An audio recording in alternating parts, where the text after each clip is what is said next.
सर्वप्रथम सर्वांना श्री स्वामी समर्थ।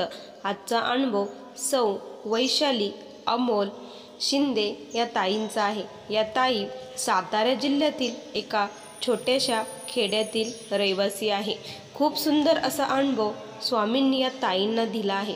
खरंच महाराज, जेव्हा आपली मर्यादा संपते, आपण सर्व काही हरल्यासारखं वाटतं, आपली ताकद संपते, त्यावेळेस खरी स्वामींची लीला कशा प्रकारे चालू होती या अनुभवातून आपल्याला कळणार आहे। त्यामुळे हा अनुभव शेवटपर्यंत नक्की बघा। चला तर मग अनुभवाला सुरुवात करूया। तत्पूर्वी तुम्ही जर चॅनलवर नवीन असाल तर सबस्क्राईब करायला विसरू नका, कारण स्वामींचे असेच रोज नवीन नवीन अनुभव आपल्या चॅनलवरती येत असतात। आणि जे कोणी नवीन सदस्य असतील, ज्यांना स्वामींचा आलेला अनुभव शेअर करायचा असेल, त्यांनी या नंबरवरती आपला अनुभव शेअर करावा। ताईंच्या शब्दात अनुभवाला सुरुवात करते। ताई म्हणतात, सर्वप्रथम सर्वांना श्री स्वामी समर्थ। महाराजांच्या चरणी त्रिवार वंदन।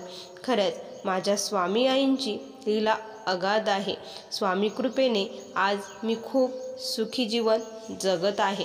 प्रत्येकाने स्वामींची सेवा करा, विश्वास ठेवा, स्वामी एक दिवस माझ्यासारखे तुमच्या आयुष्याचेही सोने नक्की करतील।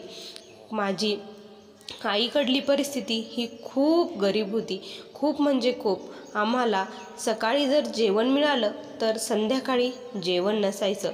माझी आई वडील लोकांचे मोलमजुरी करून आमचे पालनपोषण करत होते।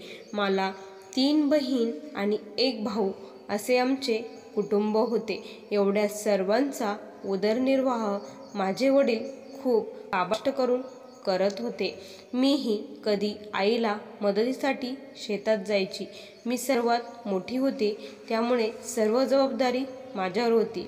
असे जवळून जर कोणी मोठी लोकं गेली, मोठी मुलं गेली, ते काही खात असतील, त्यांच्या हातात काही वस्तू असतील, तर माझे भावंड ते मागत असे, हट्ट करत असे। पण परिस्थिती नसल्यामुळे आम्ही त्यांना काहीही समजायचं, त्यांना काहीही घरी चटणी भाकरी खाऊ द्यायचो, रडायचो।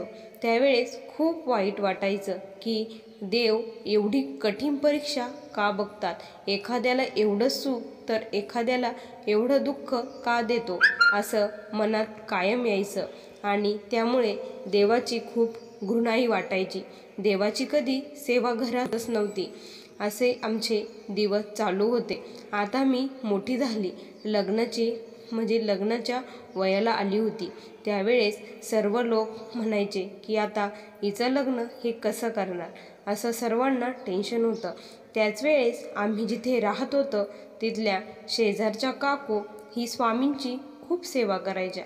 त्यांनी मला सांगितलं, बाळा, तुला जर तुझे दिवस बदलायचे असतील, तुला नवरा चांगला पाहिजे असेल, तुला जर चांगल्या घरात जायचं असेल, तर मी एक सेवा तुला सांगते। ही सेवा तू मनोभावे कर, बघ तुला खूप छान नवरा मिळेल।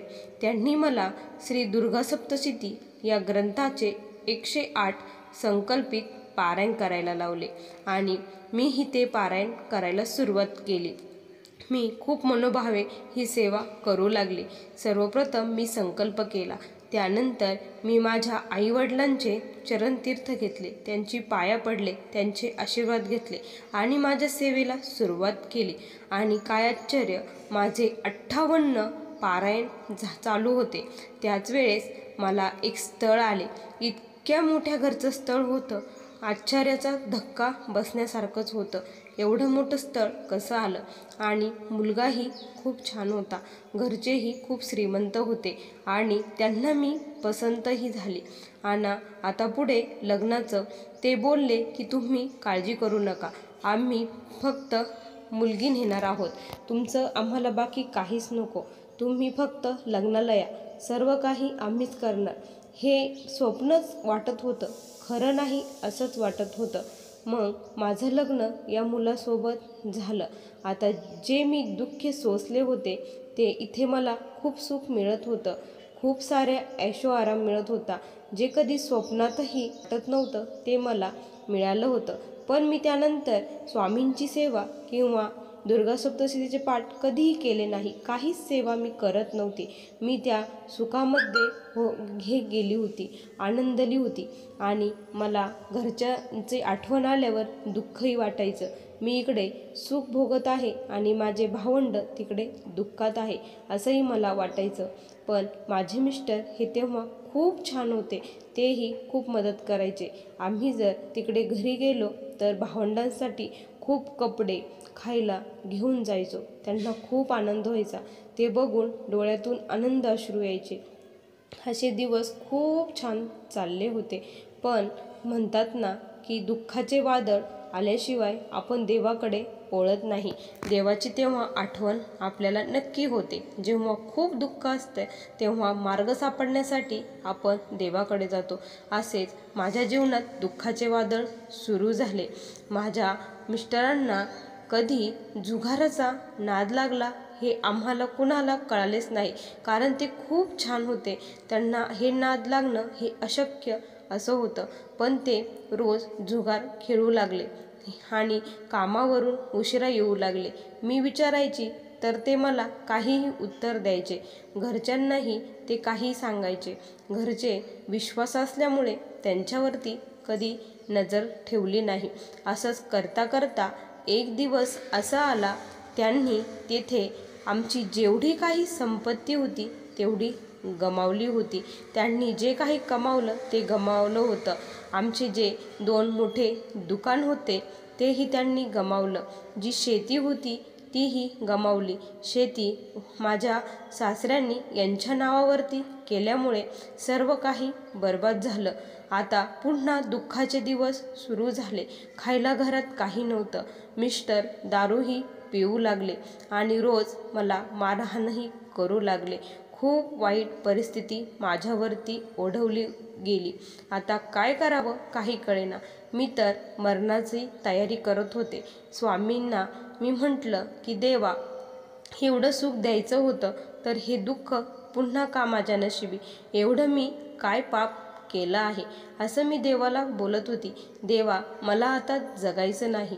मी तुझ्याकडे येणार आहे.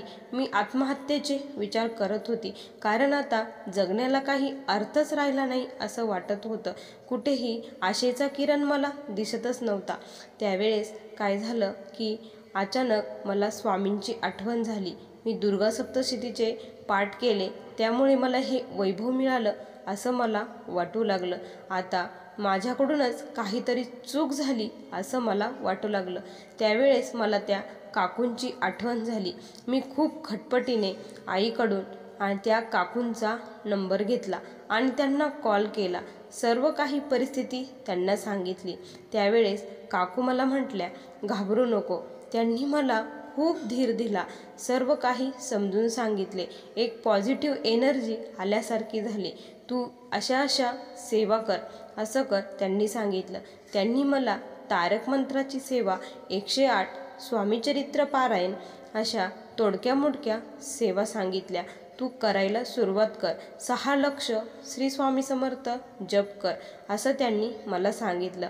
त्यावेळेस मी निश्चय केला, आता काही हो मी या सेवा करणार, कारण आता हेच मला वाचू शकतं.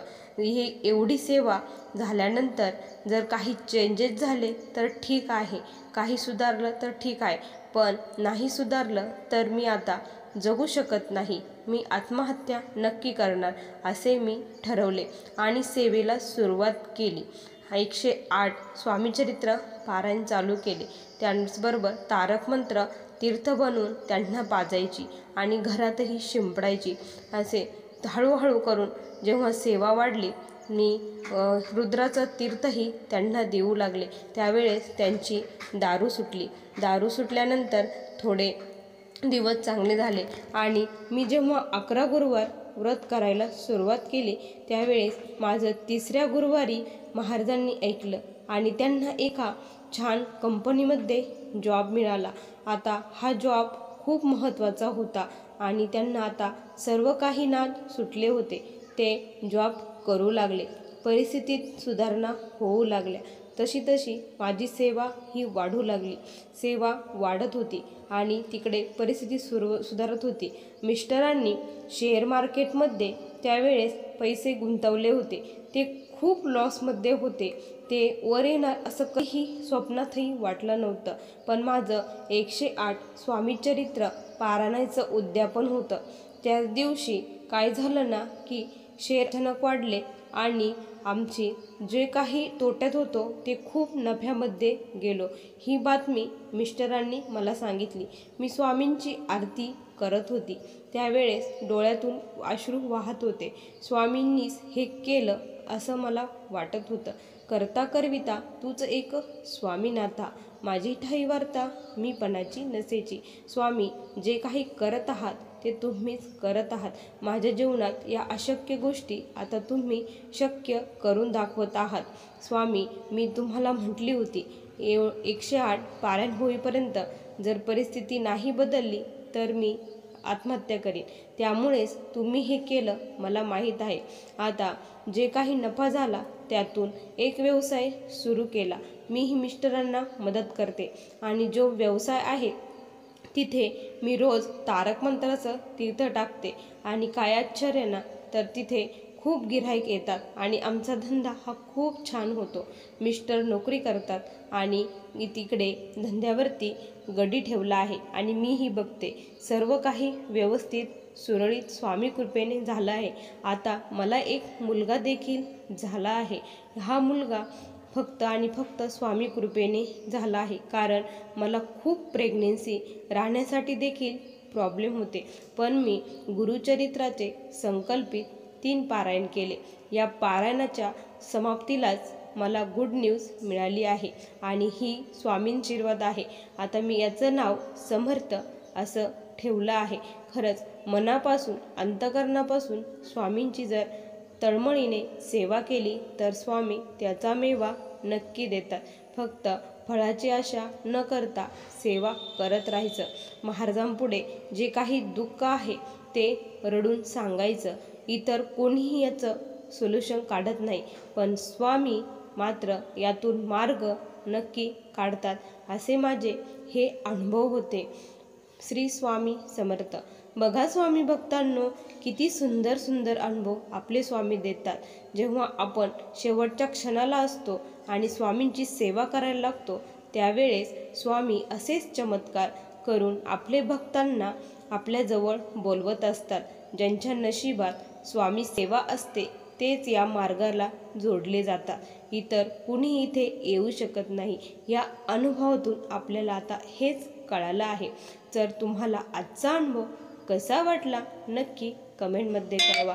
पुन्हा भेटूया अशा सुंदर अनुभवासोबत. तोपर्यंत सर्वांना श्री स्वामी समर्थ. जय जय स्वामी समर्थ. श्री गुरुदेव दत्त. श्री स्वामी समर्थ.